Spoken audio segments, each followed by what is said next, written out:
All right, so you, our listener, you picked out a really crucial moment, I think, in this whole idea of pushing ourselves, pushing humanity out into space. Gemini 7. And we've got, well, quite a lot of stuff here, don't we? Yeah. Notes from today. We've got reports from the mission, even a study guide. Mm-hmm. But what we want to do is distill out, I think, the essential insights as to why this was such a big deal, really. A kind of shortcut to understanding why it was so important in space history. Yeah, and Gemini 7 it was launched way back in 1965, and it's the fourth crewed flight of the Gemini program, and it really sits, I think, in a crucial position. If you think about it, the earlier Mercury flights, they were essentially just short trips, just proving that we could get people up into space and back safely. But Gemini, it was really about developing both the skills and the hardware for the much longer duration missions that would ultimately pave the way, of course, for the Apollo program and going to the moon.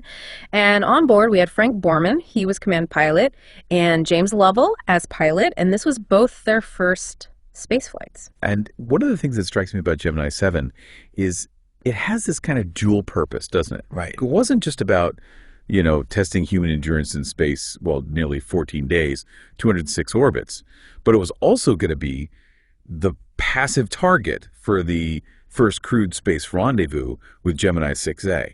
So we're talking two huge steps forward happening at roughly the same time. Exactly. We've got a wealth of information to draw on here. We've got your notes, of course, from today, a report entitled 14 Days in Space, another one called First Crewed Space Rendezvous. There's details on the crew roles and mission highlights, and multiple entries, really, on long-duration flight and rendezvous. Then we've got the Gemini 7 study guide, and also another document called Gemini 7, long-duration flight and rendezvous. So quite comprehensive, really. And what we're going to do is we're going to synthesize all of this and give the listener a real understanding of, well, both the challenges and the triumphs. Yeah, absolutely. Right, let's unpack this. Let's start with the endurance side of it. I mean, nearly a fortnight crammed inside that tiny Gemini capsule. It's quite something, just to even think about that. Yeah, it is. And when you start thinking about it, even just the most basic things, really, they become huge engineering challenges.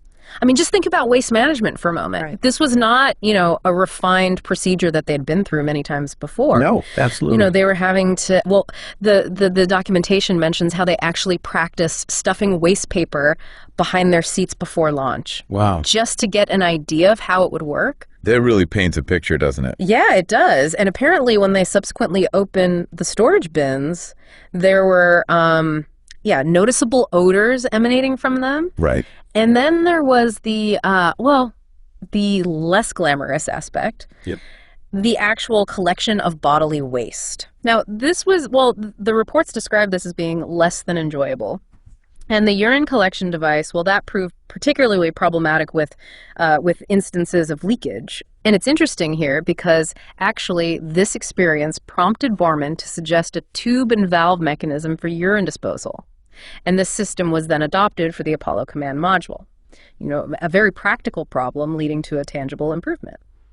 I mean, it's fascinating, isn't it, how these very basic human functions require significant engineering solutions in the unique environment of space. Right. And this mission really highlighted, that we had to move beyond these short hops. Right, yeah. We had to address these fundamental long-duration challenges. Necessity is the mother of invention, even in space, it seems. What about keeping them fed then? I mean, a longer mission obviously meant a bigger menu. Yeah, definitely. Nutrition was crucial. It was a crucial area of study, really, that they had a larger supply of food compared to the shorter Gemini flights. And on the whole, they reported that the quality was actually pretty good. However, there were some items that were decidedly unpopular. Right. The freeze-dried protein bites seemed to have been pretty universally disliked. And the crew suggested a wider range of breakfast-type items. Oh, right. To avoid, the problem of crumbs floating about the cabin. Of course, yeah. Also, they said that the food containers were very tightly packed and sometimes not stowed in the correct sequence for when they were supposed to be eaten. So you can see there was a real learning curve here. Yeah. Figuring out the best way to sustain astronauts during these longer missions. So it's not quite like ordering room service then. What about comfort? Comfort must have been a big deal, especially with the spacesuits as well.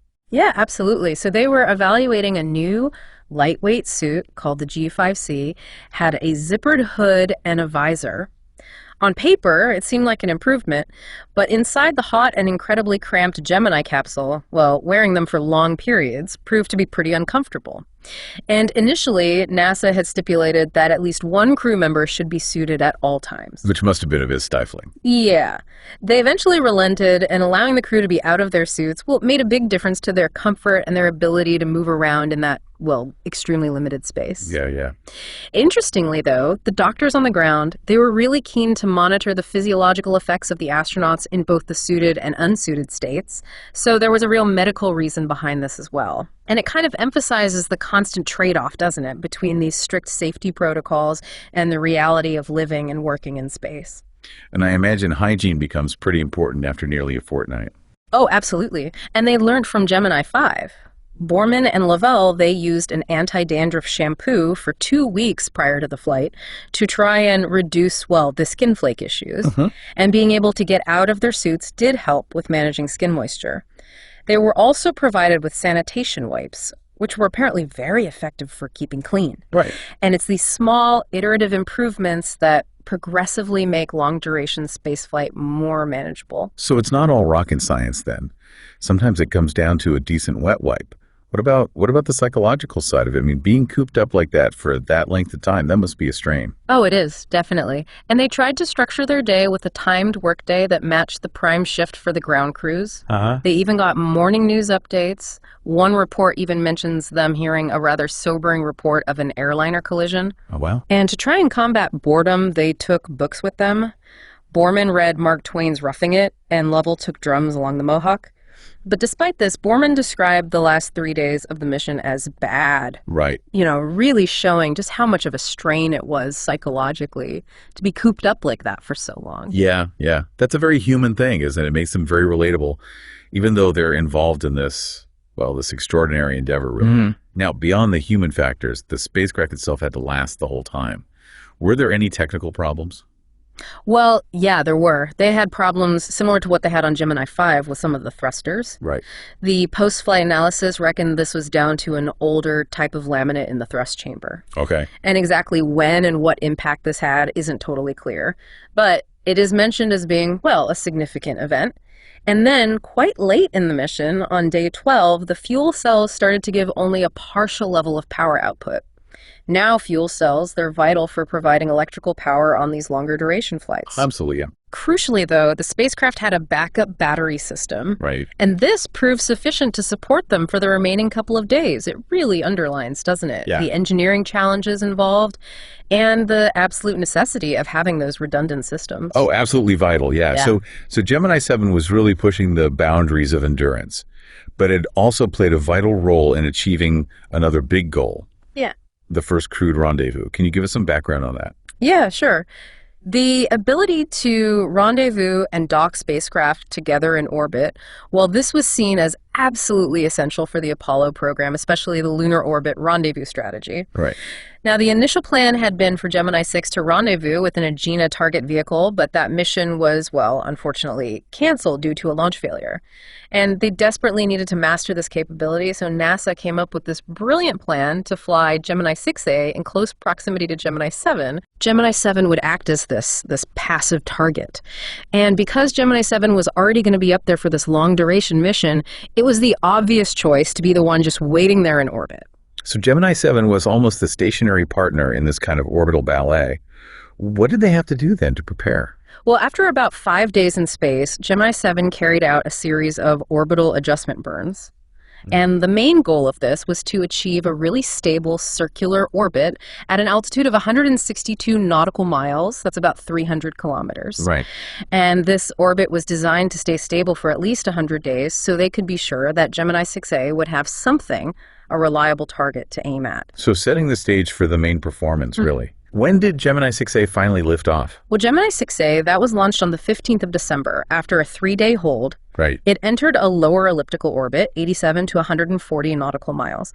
And interestingly, shortly after launch, the crew of Gemini 7, well, they actually caught a glimpse of the Gemini 6A spacecraft, and they even saw the contrail from its launch rocket. Oh. So, due to it being in this lower orbit, Gemini 6A was slowly catching up to Gemini 7, but initially it was trailing by a considerable distance, 634 nautical miles. That's quite a way to close. How did they actually go about this rendezvous then? Well, it was a carefully planned sequence of engine burns, and they were precisely calculated.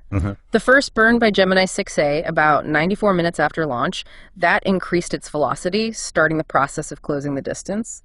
A second burn followed about an hour and 18 minutes later. This was to adjust its orbital phase and match its inclination with Gemini 7's orbit. Yeah. At this point, they'd reduced the distance to 261 nautical miles. Right.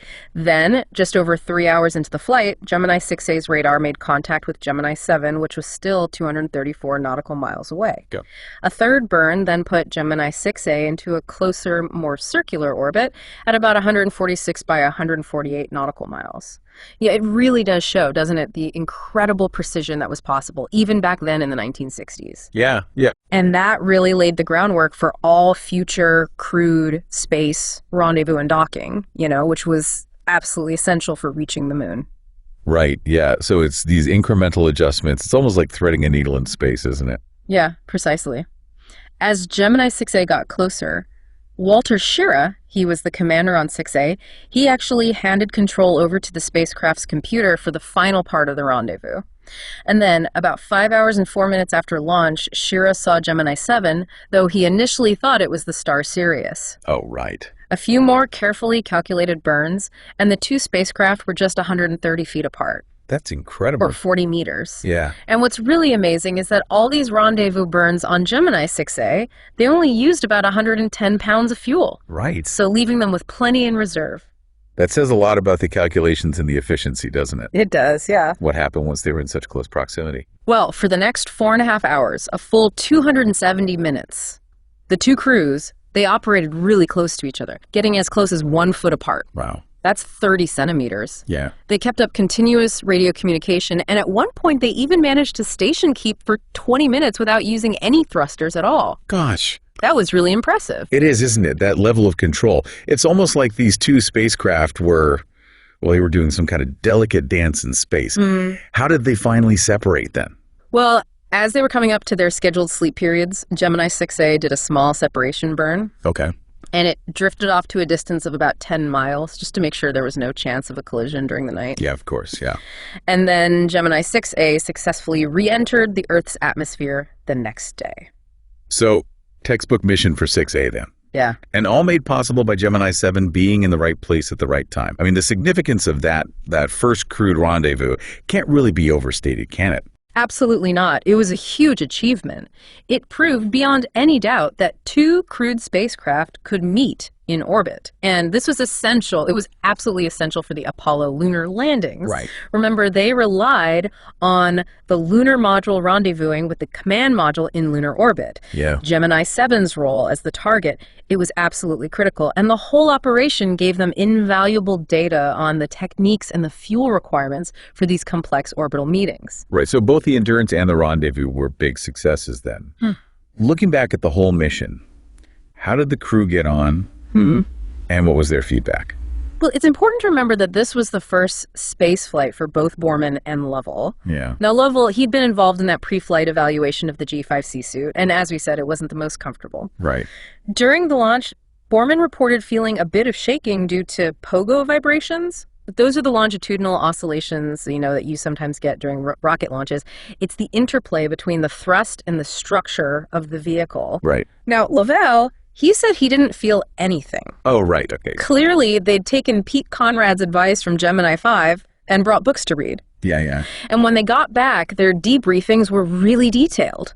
They covered loads of different things, from food to waste management to that troublesome urine collection device. Yeah. And as we've said, Borman's suggestion for that improved urine disposal system, well, that was taken on board, wasn't it, for the Apollo program? Right. They did raise concerns about having to record every single instance of water usage. They thought there should be a simpler way, maybe just using a meter on the water hose.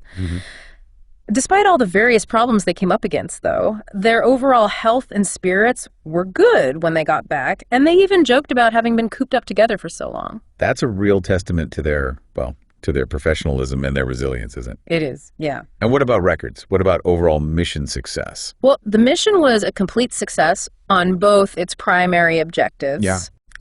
The nearly 14 days duration that was achieved, and the rendezvous went perfectly. Yeah. Gemini 7, it set a new record for the longest duration spaceflight at that time, and that record stood until the Soviet Soyuz 9 mission in 1970. Wow. And it also remained the longest U.S. crewed flight until Skylab 2 in 1973. So, a really historically important mission. It's easy to forget sometimes just how much went into supporting these missions back in the 1960s. Yeah. The sheer scale of it. Absolutely. The documents here show that there was massive support from the U.S. Department of Defense, thousands of personnel, all sorts of aircraft, a fleet of ships.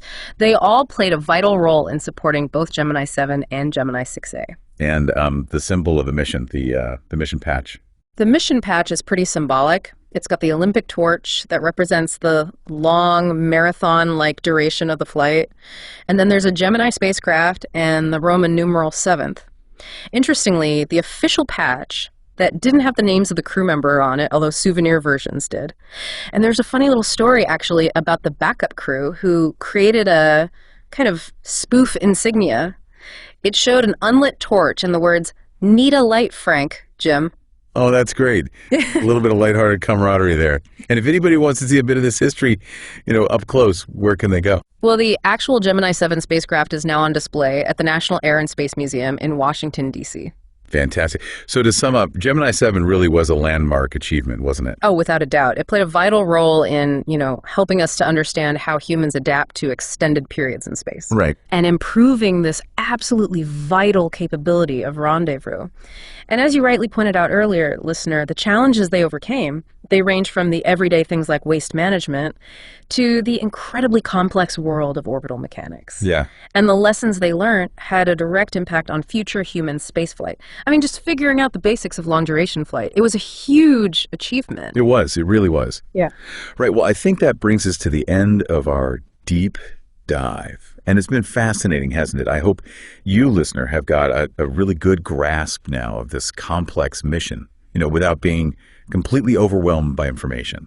And I hope we've managed to pull out some of those little interesting details, those aha moments for you. I hope so. And on that note, thinking about the sheer length of time and how close they were in that capsule, what do you think was the biggest unmentioned psychological challenge faced by Borman and Lovell? Right. And how might future long-duration missions, maybe even ones going to Mars, how might they prepare for these sorts of things? Yeah. Or, given the relatively basic technology that was available back then in the 1960s, how did they manage to pull off such a complex and ultimately successful rendezvous? Yeah. What does that tell us about human ingenuity, when it comes to engineering? Just some food for thought as you continue exploring this fascinating history of space travel. And